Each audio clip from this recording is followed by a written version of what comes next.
날이 또 이제 더워졌습니다. 비가 많이 온 다음에 더워졌는데, 그럼에도 불구하고 예배 후 3일 동안 평안하셨습니까? 오늘도 예배 자리에 나오신 여러분을 사랑하고 축복합니다. 서로 인사하십시다. 오늘도 만나서 반갑습니다. 잘 오셨습니다. 은혜 많이 받으세요. 그렇게 웃는 얼굴을 예배 끝날 때까지 잘 유지하시기 바랍니다. 오늘 말씀의 주제는 육신의 자녀와 약속의 자녀. 시작. 네. 영상으로 예배하시는 분들에게도 주님의 은혜가 그 가운데 함께 하시기를 바랍니다. 제가 지난주 수요일에 말씀드린 것처럼 하나님은 인류를 구원하기 위해서 이스라엘 민족 중에서 한 사람, 민족이 생기기 전에 한 사람, 아브라함을 선택하셔서 그 아브라함을 통해서 이삭, 야곱, 요셉의 70명 고센 땅,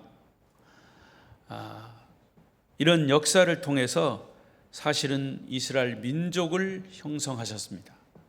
특히 야곱의 12아들이 이 이스라엘의 12지파가 되죠. 왜 그렇게 하셨느냐? 그것은 예수 그리스도 메시아를 탄생하기 위한 목적과 이유 때문에. 왜 이 메시아를 탄생케 하셨느냐? 인간이 아담 이후로 죄 지은 것을, 멸망에 이르는 것을 구원하기 위해서. 성경을 그렇게 큰 틀 안에서 봐야 됩니다. 근데 로마서는 바로 이스라엘 그 민족과 그 민족이 예수를 배척한 것과 그 이스라엘 민족이 예수를 배척했기 때문에 영원히 멸망해야 되느냐? 아니다. 그 이스라엘 민족도 구원해야 된다라고 하는 구원의 문제를, 개인의 구원과 이스라엘 민족의 구원과 인류의 구원을 이 로마서에서 집중적으로 말씀하고 있어요. 그래서 우리는 특히 이 로마서를 우리가 잘 1장부터 16장까지 우리가 잘 알고 믿고 있을 때 하나님의 구원의 계획이 어떻게 돌아가는가 하는 것을 한눈으로 보고 알고 느끼고 믿을 수가 있어요. 할렐루야. 그래서 우리는 아브라함을 믿음의 조상이다 그렇게 얘기합니다. 그리고 이스라엘 민족을 하나님이 선택한 민족, 선택받은 민족, 선민이라고 합니다. 하나님은 아브라함에게 상상할 수 없는 큰 축복과 특권을 주셨는데, 그것은 아브라함 자손에게서, 즉 이스라엘 민족에게서 예수 그리스도 메시아가 태어날 것을 약속한 것이 아브라함에게 주신 최고의 약속입니다. 그런데 유감스럽게도 이스라엘 그 민족은 결정적인 순간에 메시아를 거부했어요. 예수를 십자가에 못 박아라. 메시아를 위해서 준비된 민족이 메시아를 거부했고 배척했고 그를 십자가에 못 박았어요. 얼마나 아이러니한가는 몰라요. 그런데 그럼에도 로마서 9장 4절에서처럼 하나님은 유대 민족에게 엄청난 축복을 약속하셨어요. 그래서 지난주 제가 수요일 날 그 약속은 8가지의 축복을 쭉 열거해서 말씀을 드렸어요. 이걸 못 들은 사람은 유튜브에 들어가서 지난주 설교를 들으시면 잘 알 수 있어요. 지난주 수요일. 자, 이스라엘 민족이 이렇게 메시아 때문에 많은 복을 받았음에도 불구하고 이 메시아를, 예수를 거부하고 죽였다면, 그러면 그 행위를 한 선택된 이스라엘 민족은 어떻게 되냐? 그것을 다른 말로 말하면 하나님이 아브라함과 약속하신 그 약속은 어떻게 되는 것이냐? 이스라엘 민족이 구원을 받을 것인가? 그 하나님의 약속은 다 무효가 되는 거냐? 라는 것을 바울이 그것을 밝히고 있습니다. 이 질문이 6절입니다. 6절을 읽어보십시다. 시작. 그러나 하나님의 말씀이 폐하여진 것 같지 않도다. 이스라엘에게서 난 그들이 다 이스라엘이 아니오. 자, 이 말씀은 몇 가지 질문을 전제하고 있습니다.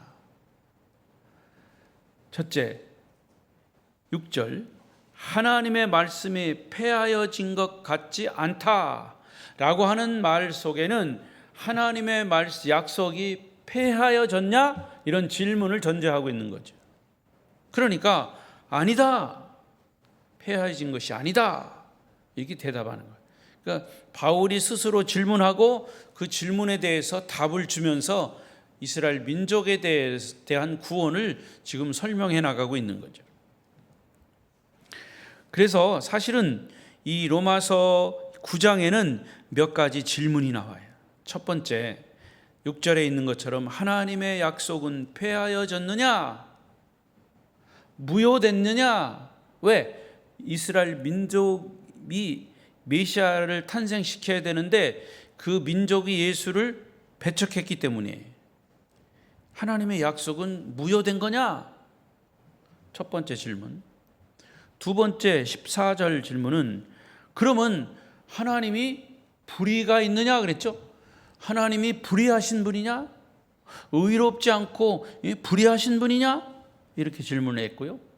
또 19절에는 하나님이 만약에 불의하지 않고 정의로우시다면 어떻게 허물하시느냐? 이렇게 질문했어요. 어찌하여 허물하시느냐? 이 말은 어찌하여 실수하셨느냐? 왜 예수를 이스라엘 민족이 예수를 배척했냐? 하나님이 실수하신 거 아니냐? 이 말이에요. 허물하시냐? 그리고 네 번째 30절에 그런즉 우리가 무슨 말을 하리요? 의를 따르지 아니한 이방인들이 의를 얻었으니 곧 믿음에서 난 의냐? 이 말은 그것도 저것도 아니라면 우리가 지금 무슨 말을 해야 합니까? 이스라엘 민족에게 어떤 답을 줘야 합니까? 그런 뜻이에요. 자, 이 네 가지 질문에 대해서 종합을 해보면 사도 바울은 이스라엘 민족이 왜 메시아를 거부했는지에 대한 이유를 알고자 하는 강력한 의지가 있습니다.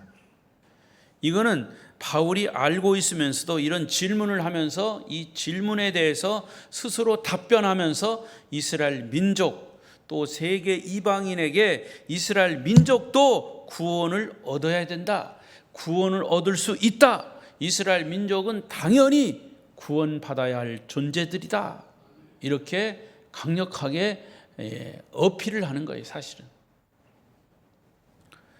여러분, 과연 이스라엘 민족이 예수를 십자가에 못 박아 죽였기 때문에 그 민족을 구원하시겠다는 약속, 이것이 폐기됐냐? 6절에서 뭐라고 그랬어요? 아니다. 하나님의 말씀이 폐하여진 것 같지 않다. 바울의 결론은 간단한 거예요. 하나님의 약속은 유효하다. 결코 무효되지 않았다. 하나님은 약속을 잘못하지도 않으시고 하나님은 약속을 폐기하지도 않으시고 하나님은 실수하지도 않으시고 하나님은 변하지 않으시는 분이다. 아멘. 그렇다면 여기서 하나님의 실패, 하나님의 실수라는 것은 어떤 의미가 있을까? 하나님이 실수하지 않고 실패하지도 않으셨다면 분명히 그 실패 속에 하나님의 깊은 의미, 의도가 숨어 있을 것이다. 그것이 하나님의 신비로운 비밀입니다. 하늘의 비밀이. 자, 비밀은요, 남에게 알려지지 않은 거잖아요. 그런데 나중에 다 알려지더라고요. 다 알려지더라고요. 묻히는 것도 있겠죠. 그러나 대부분이 다 알려져요. 제가 말씀드렸잖아요. 이것은 비밀이요? 너한테만 얘기하는겨? 그렇게 얘기해요. 벌써 비밀이 탄로난 거예요. 그럼 또 그 비밀을 받은 사람은 또 친한 사람한테 가서 너한테만 하는겨? 아무도 몰라? 너랑 나랑만 아는 거야? 알았어. 그럼 또 그 사람 또 친한 사람한테 가서 그럼 비밀이 다 공개돼 버렸어요. 여러분, 역사도 마찬가지입니다. 비밀은 다 드러나는 거지. 특히 하늘의 비밀은 뭘까요? 하늘의 비밀은 복음입니다. 예수 그리스도가 인류를 위해서 인간으로 오셨다가 죽으시고 인간이 3일 만에 부활하셨다. 그것은 하나님이시기 때문이다. 이거는 우리 인간이 상상할 수 없는 엄청난 하나님의 비밀이에요. 그런데 그게 이미 공개된 비밀이잖아요. 그래서 복음을 뭐라고 그래요? 굿 뉴스, 좋은 소식이에요. 비밀이면 감추어져 있어야지 어떻게 굿 뉴스입니까? 여러분, 이스라엘 민족이 메시아 예수를 거부한 것은 특별한 이유가 있습니다. 그 이유는 뭐라고요? 이방인을 구원하기 위해서. 그래서 유대인들이 예수를 거부한 겁니다. 이것이 하나님의 실수 속에 담겨 있는 뜻입니다. 사실은 아브라함과 약속하신 것은 아브라함이 이스라엘 민족을 형성하고 그 민족을 통해서 예수 그리스도가 탄생될 것을 약속한 것이 아브라함 때부터입니다. 아니, 아담 때부터입니다. 창세기 3장 5절 때부터입니다. 그러니까 하나님의 전 인류의 구속사가 이 세계의 역사입니다. 구속사적으로 가는 거예요, 이 세상은. 그래, 그 하나님의 실수 속에 담겨 있는 진리, 우리는 예수 믿고 나서 주를 위해서 열심히 봉사하고 열심히 헌신하는데도 어떤 때는 여러 가지 고통이 달라요. 그런데 그 고통까지도 묵상해 보면 그 고통과 고난은 실패나 저주가 아니라 하나님이 나에게 그때 그렇게 시험을 주신 것은, 어려움을 주신 것은 지나고 보면 그때 깨달아요. 이렇게 만드시기 위해서, 나를 이렇게 하시기 위해서, 이렇게 빚으시기 위해서 그 정으로 아픈 부위를 막 치고 깨트리고 하셨구나 깨닫게 되죠. 그러니까 고난과 역경과 고통을 통해서 하나님은 우리의 믿음을 성장시키고 새롭게 하시고 성숙하게 하십니다. 이것이 결과적으로는 축복이에요. 자, 6절 7절 보십시다. 시작. 그러나 하나님의 말씀이 폐하여진 것 같지 않도다. 이스라엘에게서 난 그들이 다 이스라엘이 아니요 또한 아브라함의 씨가 다 그의 자녀가 아니라 오직 이삭으로부터 난 자라야 내 씨라 불리리라 하셨으니.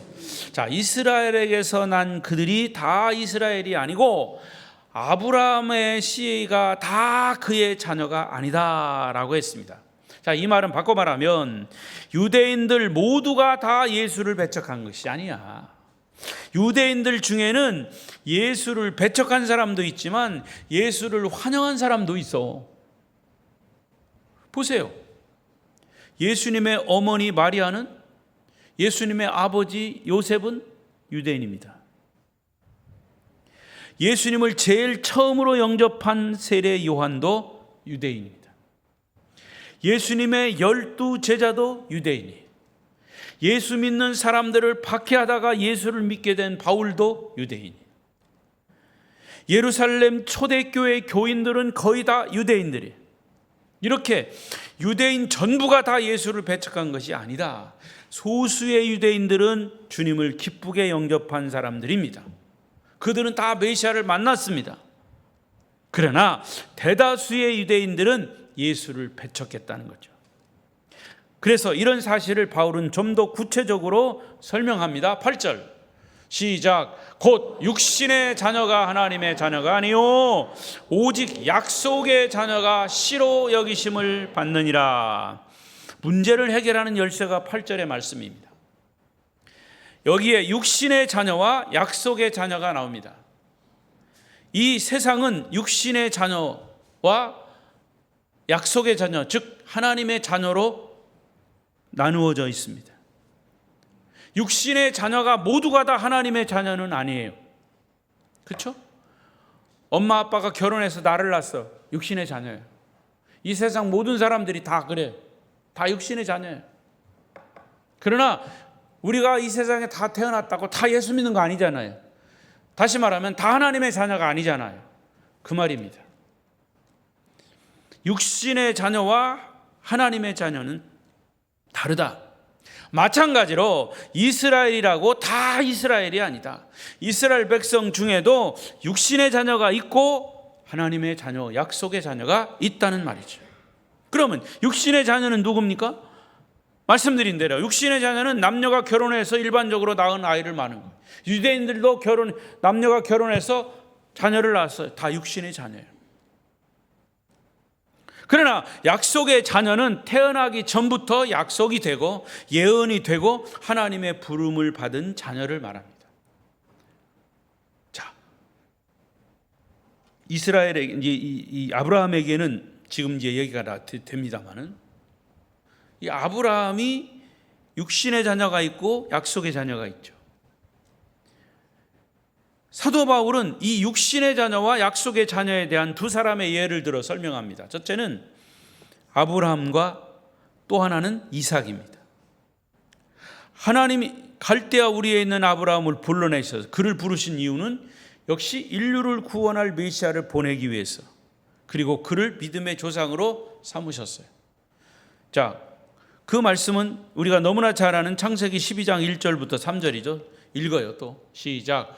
여호와께서 아브라함에게 이르시되 너는 너의 고향과 친척과 아버지의 집을 떠나 내가 네게 보여줄 땅으로 가라. 내가 너로 큰 민족을 이루고 네게 복을 주어 내 이름을 창대하게 하리니 너는 복이 될지라. 너를 축복하는 자에게는 내가 복을 내리고 너를 저주하는 자에게는 내가 저주하리니 땅의 모든 족속이 너로 말미암아 복을 얻을 것이라 하는지라.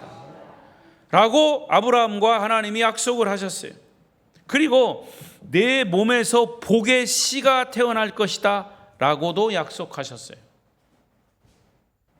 그런데 그 후에 10년이 지났는데도 자식이 없었어요. 더욱이 아내 사라는 아기를 낳지 못하는 여자의 고통을 겪어야 했어요. 왜? 하나님은 약속을 하시고 우리에게 자녀를 왜 주시지 않는 걸까?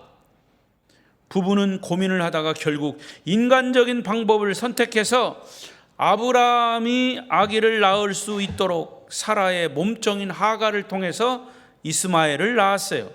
그러면 하나님이 약속해서 낳은 아이가 이스마엘입니까? 당연히 아닙니다.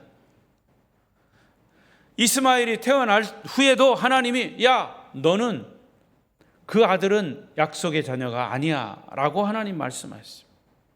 이스마엘은 아브라함과 사라의 인간적인 생각으로 낳은 아이, 바로 육신의 자녀였습니다.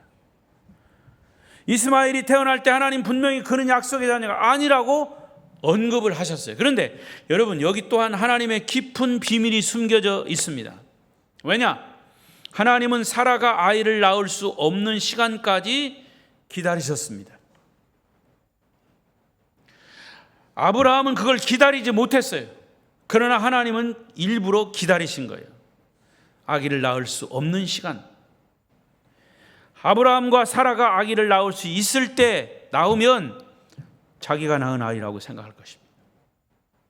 당연히 우리가 자녀를 가져서 낳았다고 생각할 것입니다. 따라서 아브라함, 사라는 25년 동안 하나님의 약속을 믿고 기다려야 했습니다. 그게 하나님의 카이로스입니다. 하나님의 시간. 여러분, 천국이 있음을 믿습니까? 어디 있어요? 가봤어요? 예? 어디 있어요? 제가 대답을 요하는 거는 나는 천국이 있음을 믿습니다. 그 믿음을 통해서 얘기하는 거예요. 물론 성경에 다 기록됐기 때문에, 성경의 말씀을 믿기 때문입니다. 그러니까 믿고 이 땅에서도 천국을 누리지만 결국에는 천국을 우리가 이루게 될 겁니다. 할렐루야. 그러면 믿고 기다려야 되는 거죠. 인생 삶은 기다림의 연속입니다. 구원이 완성되기까지 참고 인내하셔야 합니다. 제 아내가요, 이 갑상선 시술 때문에 기독교 병원에, 광주 기독병원에 가서 오늘 아침 일찍 가가지고 진찰하고, 저는 뭐 했겠습니까? 기도하며 기다렸죠. 내가 아픈 건 차라리 그냥 그런데 그 옆에서 기다리고, 그 안에도 못 들어가요. 시술하는데도 1시간 걸리더라고요. 계속 기다렸어요. 4시까지 기다렸어요. 그러면서 깨달았어요. 오늘 말씀을 묵상하면서, 내가 46년 목회하면서도 기다렸는데, 아내 아픈 거 병원에 있어서 내가 기도하면서 기다리지만 엄청 지루하구나 생각했어요. 여러분, 그럼에도 불구하고 기다려야 돼요. 인생은 기다림의 연속입니다. 구원이 완성되기까지 기다리셔야 합니다. 이것이 믿음입니다. 결국 사라는 도저히 아이를 가질 수가 없는 상태에서 기다리지 못하고 아이를 가졌어요. 결국 기다리다가 가졌죠. 예. 결국 가졌는데 가질 수 없는 상태에서 가졌어요. 9절을 보였어요. 9절 시작. 약속의 말씀은 이것이니 명년 이때에 내가 이르르니 사라에게 아들이 있으리라. 하나님이 이 말씀을 듣고 사라는 웃었다고 그랬어요. 지금 내 나이가 몇인데, 지금 경수가 다 끊어진 때가 언젠데 어떻게 아이를 낳았습니까?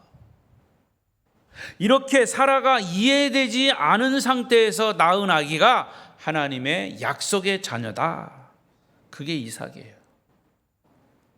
하나님은 유머스럽게도 이 사라가 웃는 것을 보고 그 아들 이름을 이삭이다, 웃음이다 이렇게 지으셨어요. 유머가 있는 분이시죠, 하나님도. 여러분, 계란이라고 다 병아리가 되는 거 아니잖아요. 유정란만 병아리가 되는 거예요. 그것도 모르는 사람 믿더라고요. 예. 유정란만 닭이 품어야 계란이 되는, 병아리가 되는 거죠. 계란이라고 다 병아리가 되는 거 아니에요. 이 세상에 많은 사람들이 살고 있지만 모두가 다 하나님의 약속의 자녀는 아닙니다. 오직 예수를 믿어야 약속의 자녀가 되는 것이죠. 할렐루야. 7절을 보세요. 7절 시작. 또한 아브라함의 씨가 다 그의 자녀가 아니라 오직 이삭으로부터 난 자라야 내 씨라 불리리라 하셨으니, 오직 아브라함의 씨가 다 아브라함의 씨가 아니고 이삭으로부터 난 자라야 아브라함의 씨다.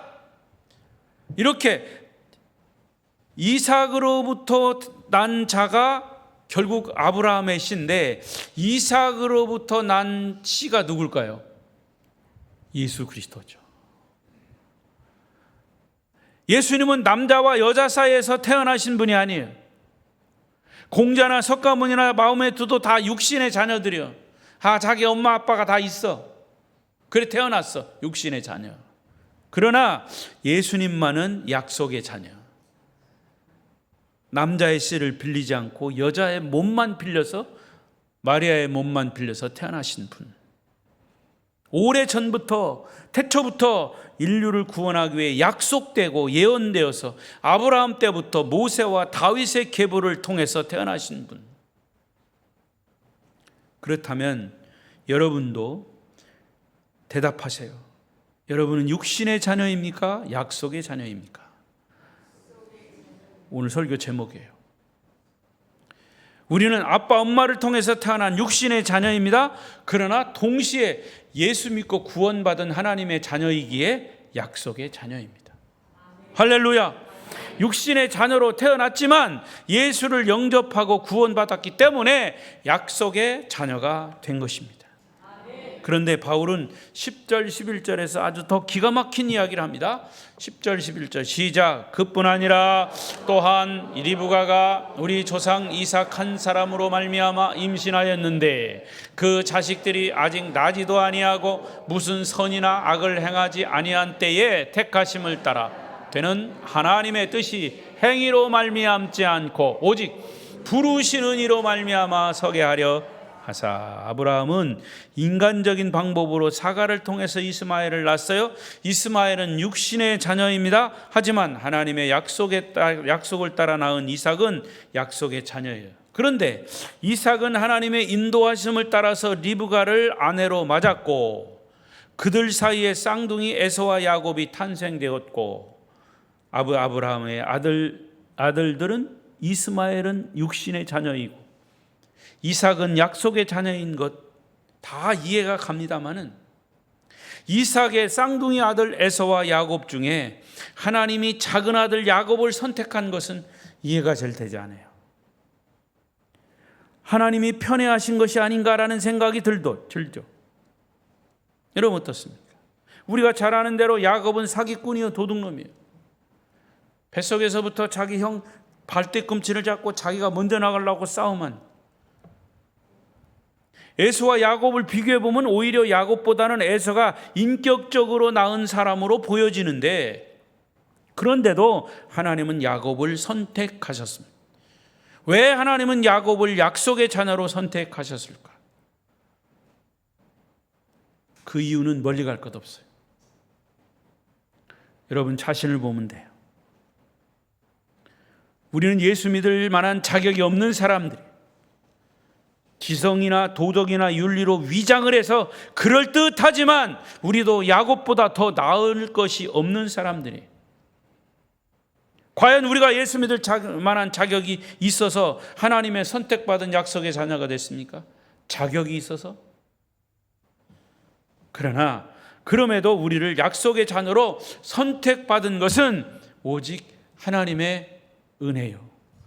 하나님의 주권이에요. My Lord, 나의 주인, 하나님의 절대적 주권, 그리고 사랑, 하나님의 은혜, 그리고 하나님의 섭리 때문이죠. 아무리 생각해도 다른 이유가 없어요. 그래서 11절 말씀대로 하나님은 야곱과 에서가 아직도 태어나지 않았는데 이미 야곱을 선택하셨다. 그 쌍둥이가 아직 태어나지도 않았는데 무슨 선한 일이나 악한 일을 하기도 전에 이미 선택하신 것은 하나님의 주권적 선택이다. 저기 그랬죠? 택하심을 따라 되는 하나님의 뜻이 행위로 말미암지 않고 에서가 야곱이 착한 일을 해서도 아니고 에서가 착해서도 아니고 오직 부르시는 이 하나님으로 말미암아 서게 하려 하심이라. 할렐루야. 이게 하나님의 주권인 거죠. 여러분 예수 믿은 지가 얼마나 되셨습니까? 여러분도 예수를 믿기 시작할 때 선택된 것이 아니에요. 깨닫고 보면 이미 태어나기 전에 하나님이 여러분을 부르시고 선택하셨어요. 세상적인 말로 우리는 예수 믿을 팔자예요. 아니 창세 전부터 하나님은 우리를 사랑하시기로 결정하셨어요. 이것이 하나님의 주권적 선택입니다. 그래서 11절 마지막에 오직 부르시는 이로 말미암아 하나님으로 말미암아 서게 하려 하사. 우리는 하나님으로 말미암아 선택된 줄로 믿습니다. 하나님으로 말미암아 이 자리에 계신 줄로 믿습니다. 하나님의 목적 이유에서 우리는 선택된 것입니다. 그래서 그것이 바로 약속의 자녀인 것입니다. 하나님의 주권적 선택을 조금 이해하기 쉽게 말씀드린다면 여러분 권력을 잡은 자가 독재를 하는 것이 나쁘다고 생각합니까? 권력을 잡은 사람이 독재를 합니다. 민주주의는 그럴 수가 없죠. 근데 또 다른 면에서 보면 그게 꼭 나쁜 것만 아니야. 독재를 하는 리더가 정말 좋은 사람이면 독재도 좋고 강요도 좋은 것이에요. 리더가 나쁘면 독재나 강요도 나쁘게 나타나는 거예요. 예를 들면 이 세상에서 우리를 낳아주신 부모님들처럼 독재나 강요하는 자들이 어디 있습니까? 여러분, 예수님이요 얼마나 독재자인지 몰라요. 니네 어떻게 시간 되면 나 좀 따라와 볼래? 나하고 좀 의논해서 좀 결정하자. 절대로 그렇게 하지 않으셨어요. 너희는 나를 따르라 그랬어요. 부모 형제 다 있는데 어떻게 나를 따르라. 그것처럼 독재가 어디 있습니까? 그러나 예수님의 독재는 섬김의 독재예요. 거룩한 독재. 결과가 좋게 나오는 독재. 할렐루야. 여러분, 부모들도 마찬가지예요. 태어나면서부터 먹는 거, 입는 거, 자는 거 어느 정도 성장해서는 잘못할 때는 회초리를 때리고 부모의 마음에 들지 않으면 꾸중하는 게 다반사예요.